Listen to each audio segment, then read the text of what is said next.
This time on Battle Factory, this lifesaver rolls into the danger zone to neutralize a bomb. A transport vehicle that's battle-ready anywhere, even underwater. And if you have to bail out at 30,000 feet, this life raft could mean you'll live to tell the tale.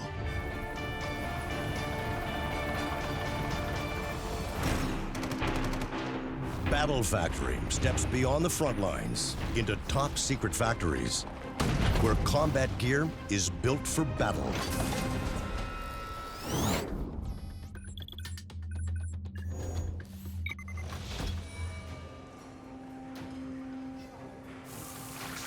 When this piece of aluminum is welded and wired, it will become a robotic arm that can punch through walls, look for suspicious objects, and carry deadly explosives safely beyond the blast zone.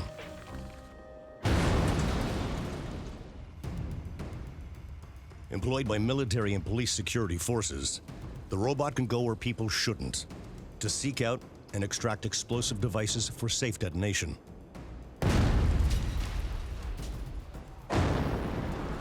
In the chaos of 2013's Boston Marathon bombings, robots played a critical role in preventing further casualties and in the apprehension of the bombers.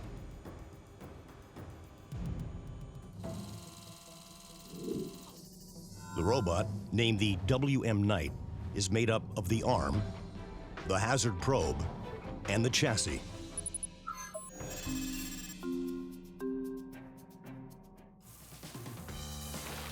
The chassis is the guts of the robot and what gets it from A to B.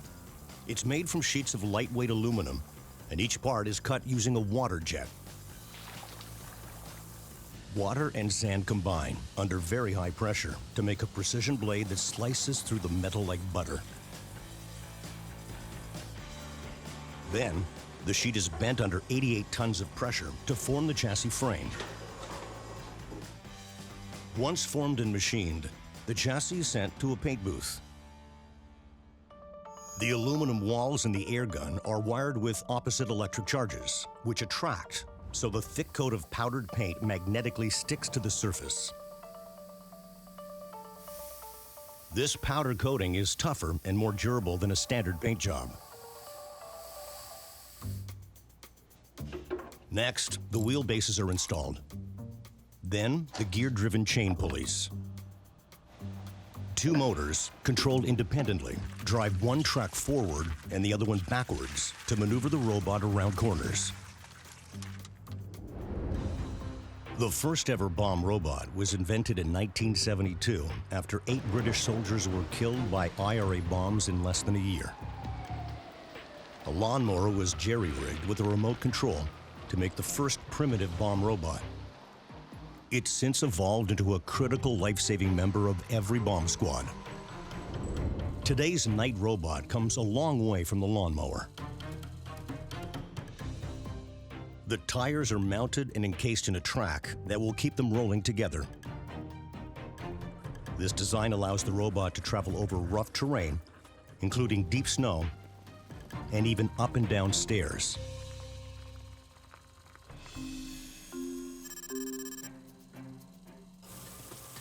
The arm is cut from aluminum using the same water jet process as the chassis. Then, it's welded together and painted. The arm of the bomb robot is designed to move like the human arm. Its aluminum shoulder, elbow, and wrist move independently. It's strong enough to lift 113 kilograms, and its unique hand grip is precise enough to pick up a paper cup without crushing it. The secret to the precision is in its gearboxes. Each one is outfitted with a complex gear system, allowing the joints to move in multiple directions. The arm's cables, made of copper wires, are the nerves and tendons that connect it to the operator. The cables are threaded into the arm's aluminum skeleton, and the arm is now operational. Kitted out with lights, camera, and an infrared scope, the arm can extend 3 meters in the air to access hard-to-reach spots. And it can be controlled remotely to keep humans out of jeopardy. In the manhunt following the Boston bombings, when the killer was finally found, it was a robot who pulled back the canvas tarp to find him hiding in the bottom of a boat.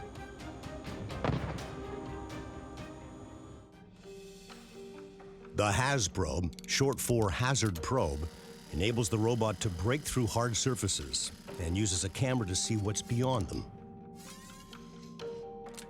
Under the hood of the HAZ probe is an 18-volt motor that powers the drill. It can be outfitted with any number of drill bits, depending on the material it has to get through. Once the hole's been cut, the drill bit pops off, making way for the camera. It can see beyond a wall or even into a suspect vehicle, giving the robotic arm the upper hand.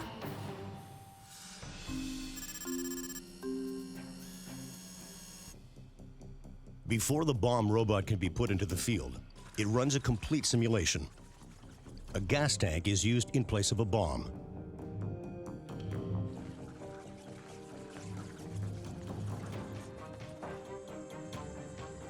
For this test, the robot has been fitted with a small ramrod designed to break through glass.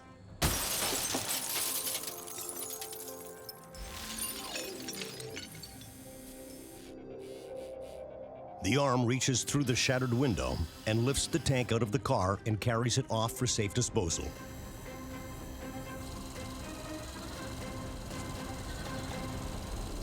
With so many soldiers losing limbs and lives to IEDs, over 3,500 bomb robots have been deployed to Afghanistan. And to date, over 750 of them have been destroyed. But for every robot lost, human lives were saved. Coming up on Battle Factory. If you're lost at sea, this raft can buy you the time you need until help arrives. And a bulletproof, waterproof carrier that can track any terrain to bring personnel to the front line.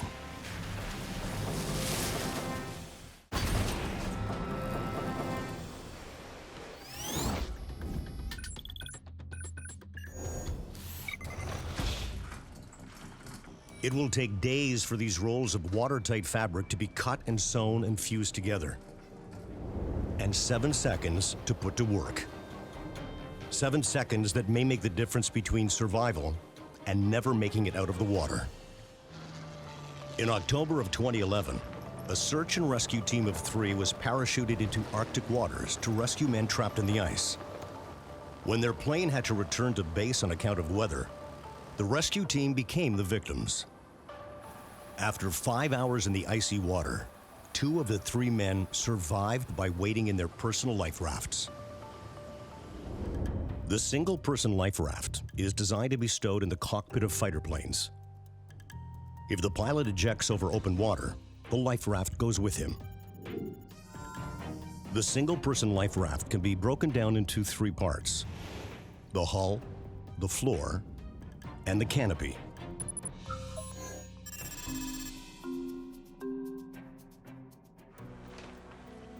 Sheets of bright orange fabric are rolled out. The color has been chosen so the canopy can easily be seen from the sky.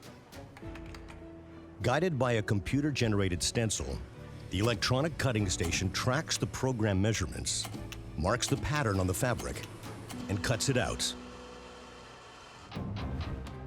At the sewing station, Velcro trim is attached to the edge so it can be closed around the body. Velcro is flexible and can withstand the high-pressure vacuum packing required for the ejection seat. A zipper would get crushed. If you're bailing out of a fighter jet, help may be on the way. But if you go down in icy water, death by hypothermia can occur in a matter of hours. This canopy can make the difference between life and death while waiting for help to arrive.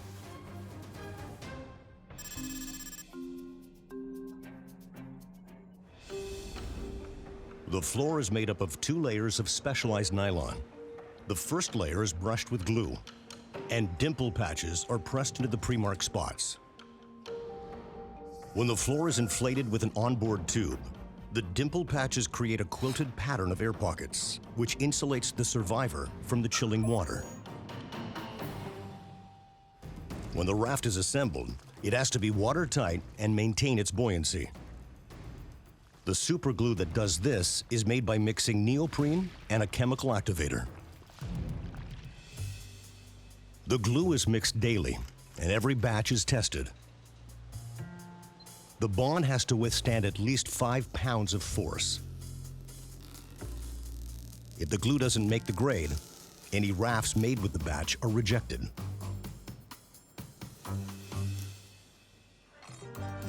Next, high-resistance nylon cord will be placed into the floor to assist in inflation. The cord provides a pathway for the gaps between the layers of compressed nylon. Another cord connects the sea anchor known as a drogue, which slows and stabilizes the raft in high seas. While the stranded search team waited for help in their protective canopies, their life raft's anchor also kept them from drifting off course and being lost at sea. The 2 layers of floor are attached, leaving a tube exposed that will be used for inflation.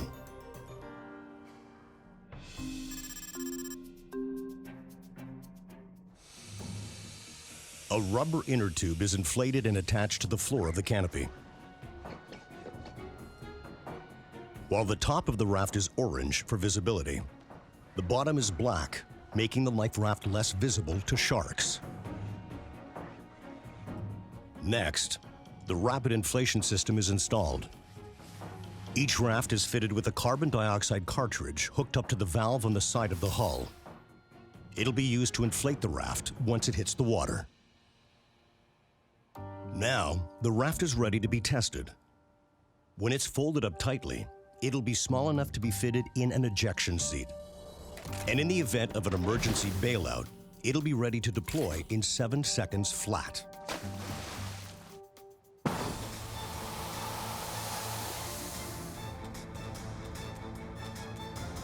The single-person life raft is ready for duty. And if you're using it, you're probably having the worst day of your life. But now there's a chance you get to see tomorrow. Coming up on Battle Factory, an armored amphibian that will take the troops to the front and back in one piece.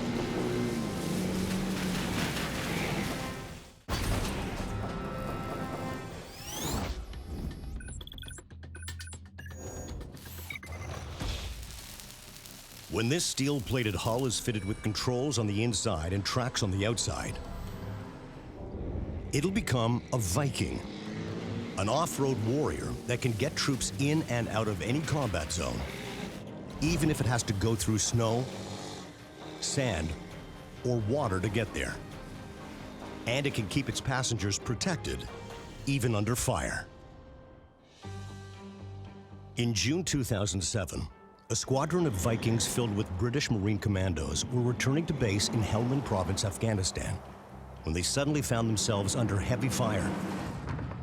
They had driven into a massive Taliban ambush. The Marine commander retaliated with onboard machine guns and smoke grenades. He was able to lead his squadron to safety with minimal loss of life.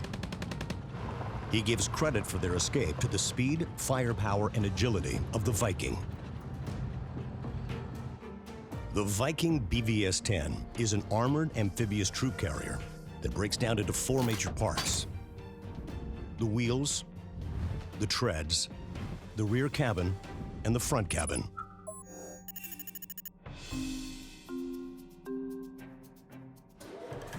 The Viking's bulletproof skin is made of ballistic steel and ceramic plates.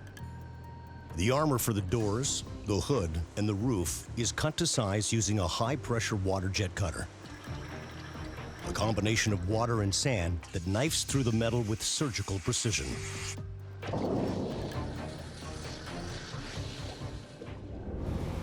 The Viking's 2 cabins hold 12 soldiers, 4 right up front and 8 in the rear, which can also double as an ambulance or weapons bay for carrying mortars or tank missiles. When the Taliban opened fire on the Vikings with rocket-propelled grenades and heavy machine guns, the Vikings' armored exterior protected the men inside. Once cut and bent into shape, Cabin pieces are assembled in preparation for welding. A robotic welder lifts and spins the 5-ton cabin into position. Automated torches fuse the bulletproof walls together at exactly the right temperature. Every weld is programmed for accuracy and speed, and every millimeter counts. If the vehicle isn't welded together exactly right, it won't be able to handle the punishment that the rough terrain delivers, and the seams will crack under pressure. It takes 5 full hours to weld the cabin body. The body is designed with flat surfaces to avoid radar detection. The radar echo bounces off the surface in just one direction, which makes the vehicle appear smaller than it actually is. Once the front and rear cabins are complete, they're sent to be painted with an anti-reflective and infrared dampening paint.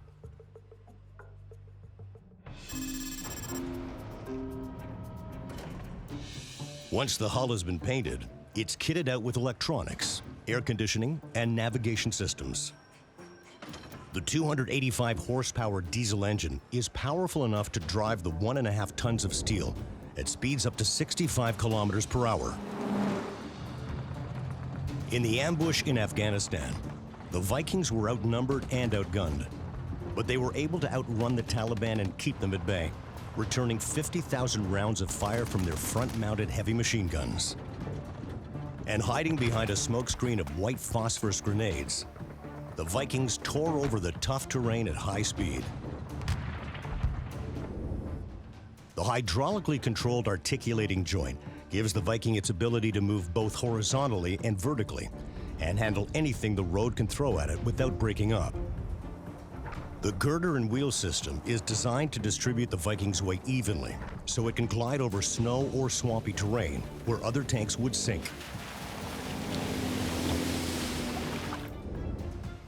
The girders that are the foundation of the wheel system are ground and then robo-welded to exact specs.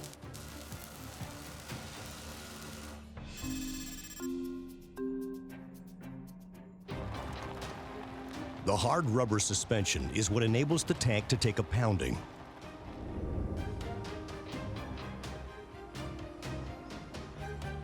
First, a rubber bearing is fit into the suspension. Then, 6 small road wheels are attached to their axles and installed on both sides of the girder. With the Taliban on their tails, the Vikings raced through rocky riverbeds and sharp hills without stalling or getting trapped in the mud. But when the deadly chase finally took them to the edge of the Helmand River, the Vikings had only 2 options: face the fire or swim. Coming up on Battle Factory, the Viking has to resort to its secret weapon.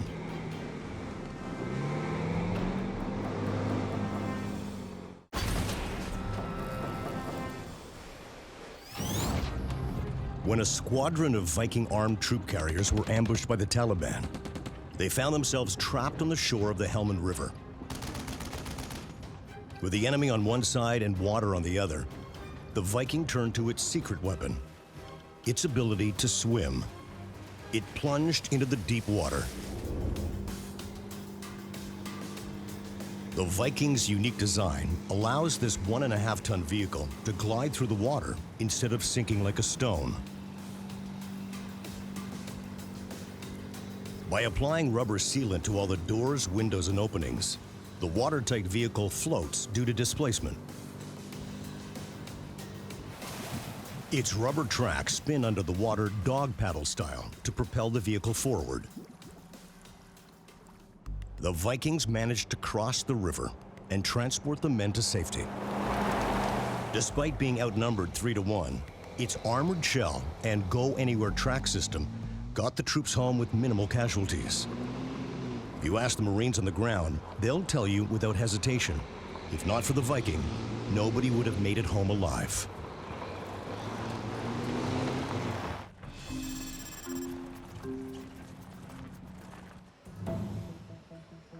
The final step is to attach the rubber tread. The hard molded rubber is tough enough to keep on moving, even if the Viking rolls over an anti-personnel landmine. To install the track, the Viking is lifted off the floor. Then the tread is rolled over to the vehicle. A tread wheel is attached, and the rubber track is stretched tight over the road wheels.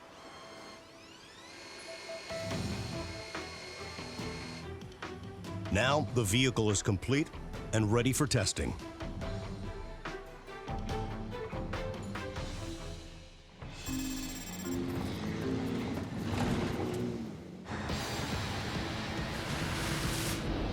First, the water test. The Viking runs the test course like a true amphibian, plunging into 3 meters of water and gliding along at full operational capacity.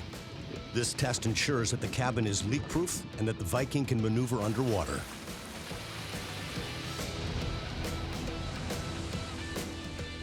Next is the terrain test, ripping through the deep mud and scaling up a 31-degree grade without slipping.